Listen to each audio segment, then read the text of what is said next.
You would think that two superstars is better than one, but last night, Steph Curry and the Warriors blowing out Kevin Durant and James Harden in Brooklyn. Curry went 9 of 14 from three-point range. He scored 37.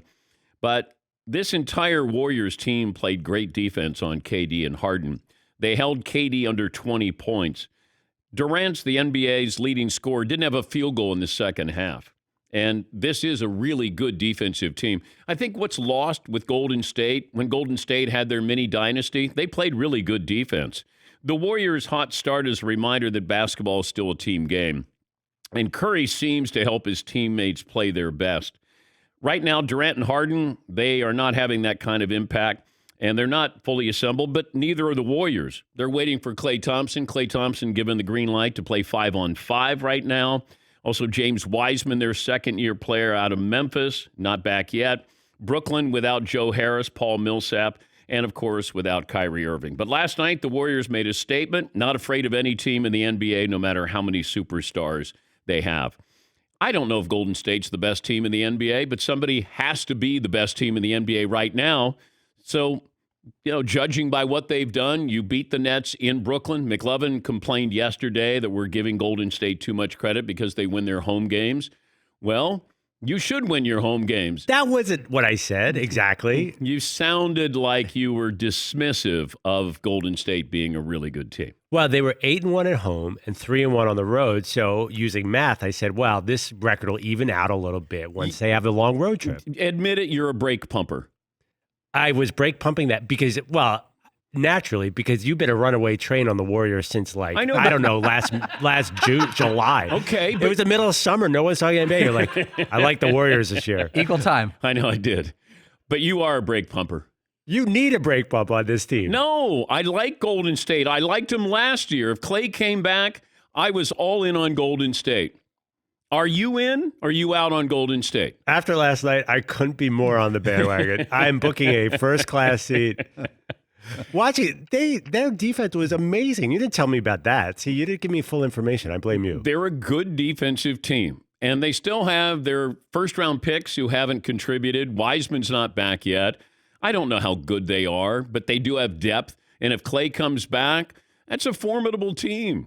I have less questions about them than I do the Lakers right now. And LeBron might be back by the end of the week, probably not against Milwaukee tonight, but against the Celtics on Friday. But I don't know who the best team is right now, but I would say what we've seen from Golden State so far, that's a really good team. Phoenix is a really good team right now, but it's November. Yes, McLovin. It's the fact that I don't know the names. Like, I know Blake Griffin on the Nets. I know Kevin Durant, LaMarcus Aldridge, Damian Lee, and Otto Porter and these guys. Yeah. It's like the Tennessee Titans. How are the Tennessee Titans the best team in the NFL, and none of us know their depth chart? Yeah. It was fascinating, though, that wasn't exactly a road game for the Warriors because the crowd was chanting at one point MVP for Steph Curry. And it was a big ticket. There are a lot of Warrior fans who came out to watch Golden State play in Brooklyn.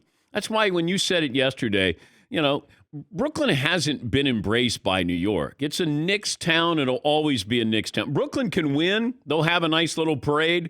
But if the Knicks if the Knicks get out of the first round, they'll hold a damn parade bigger than, they would for Brooklyn.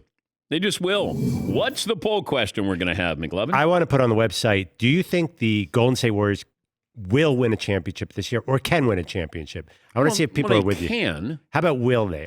Are they the favorite? Because I still think there's some skepticism by people after last year, like the average fan. Well, last year they limped into a play-in game. I'm just telling you that's how the average fan, including me, felt about them this year. I did not think that they were going to be a championship contender this year. Okay.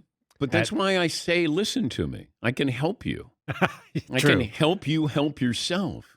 I just heard Tim Legler on ESPN saying this team can win a championship this year, and I think they might.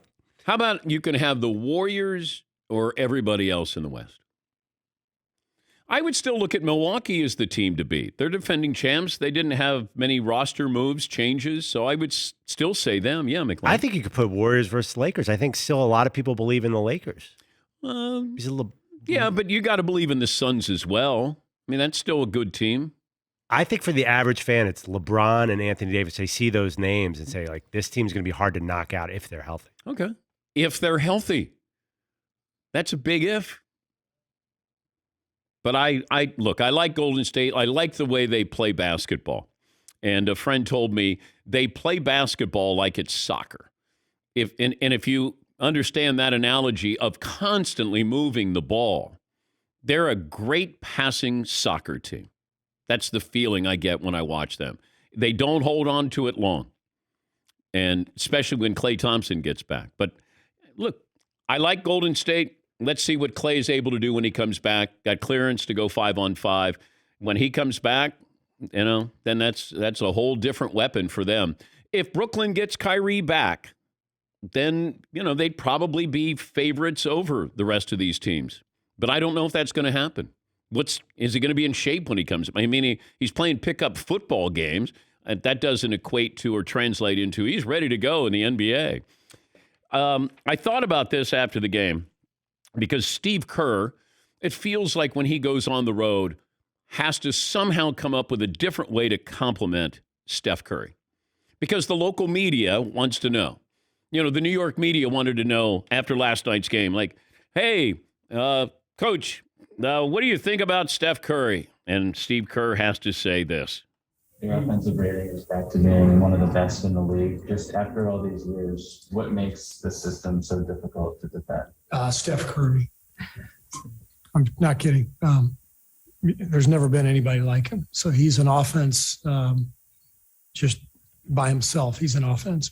The fact that Steph can be dominant on and off the ball is what makes him unique. There's nobody in the league now, or as far as I'm concerned, ever who had that combination of on-ball skill and pick and roll dominance, but the off-ball game of Reggie Miller or Rip Hamilton or somebody flying off screens. That combination has never been seen.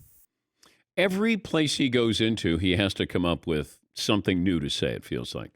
What makes him so special? Is he the greatest shooter of all time? If your life was on the line, who would you want to have the ball? If I'm Steve Kerr, I would just say, look, I've run out of words to say. Google all the other things I've said about. Or how about this? You just went, I'm going to have a tape recorder with me, and I press play, and then it says, I have a Rolodex of things that I can use. It's like on a loop with Steph Curry. Hey, Coach, what do you think of Steph Curry? He's the greatest shooter of all time. He runs our offense more than anybody else does in the NBA. If my life's on the line, I want him taking the shot. It just feels like every place he goes, he's got to come up with he's running out of ways to describe Steph Curry. Yeah, Paul. It is funny, though, scoreboard-wise, Steve Kerr, he has more rings, doesn't he? Yes, he as a player and a coach. Yeah, Steve's got 8 rings. 5 as a player? Does he have 3 as a coach and 5 as a player? Yeah. So that'd be a great answer. Somebody says, hey, how great is Steph Curry? Last I looked, I got 8 rings. Next question. Yeah, I mean, he's got 3, which is kind of a cute little number. I got 8. Let's just put it this way. He didn't win any of those rings without me. If I had half as many rings, I'd have 4. Yes, Eden. Coach, how great is it? How fortunate are you to have someone like Steph? Yeah. Or the follow-up is, Coach, does it remind you of when you were playing alongside Michael Jordan? Yeah. Alongside. Kevin Durant had some compliments about Steph Curry's game. Here they go. I mean, he's a master at what he does. I've been saying that since, he came into the league, just a crafty player that can pretty much do anything off the ball, that can cut to the rim, shoot floaters, shoot threes, and then he can handle the basketball too and get down to his spot. So, I mean, I've been there. He put in a ton of work. He cares about the game. He loves his teammates. Plays with energy. So that's what you get. Every night is a player like that playing at MVP Hall of Fame level. You know, you got to respect it. Yeah, you could almost tell where maybe KD was tired of answering that too. It's like he plays at a Hall of Fame. Yeah, no, because I used to play there, and now I came over here to play with Kyrie, and I know. Yes, I know. Yes. I know I shouldn't have left. Yes. All right, I know. I That's shouldn't right, have left. We were over there. I was there. It worked, and then I left, and now it's. I know. I trusted Kyrie. Okay, my mistake. Coach, real quick, Steph Curry, 37 tonight. What makes him so special? I was late to the press conference. You answered that already. My bad. As you were. Is in capital letters or is it lowercase?